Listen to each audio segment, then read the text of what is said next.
All right, in regards to this comment, it is clear that this person has never actually sat down and read the Bible, nor taken any time whatsoever to understand God's laws or the gospel of Jesus.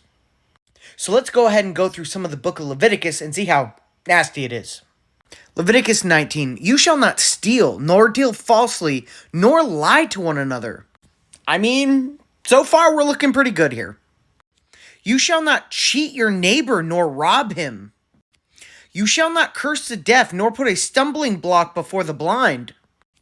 You shall not do injustice in judgment. You shall not be partial to the poor, nor honor the person of the mighty. In righteousness you shall judge your neighbor. You shall not go about as a talebearer among your people, nor shall you take a stand against the life of your neighbor. You shall not hate your brother in your heart. You shall surely rebuke your neighbor and not bear sin because of him. You shall not take vengeance nor bear any grudge against the children of your people, but you shall love your neighbor as yourself.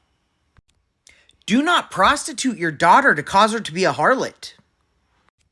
You shall rise before the gray-headed and honor the presence of an old man. And if a stranger dwells with you in the land, you shall not mistreat him.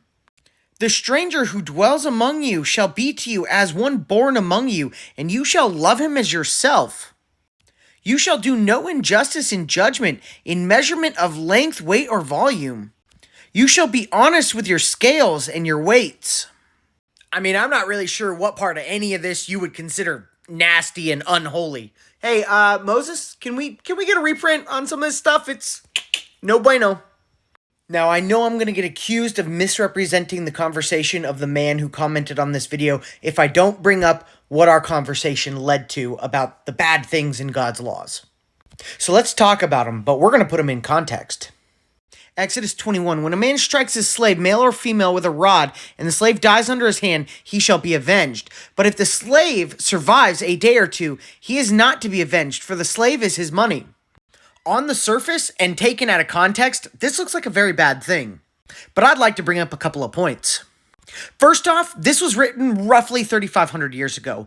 Every major culture on Earth had slaves, and none of them had laws to treat them fairly or avenge their death.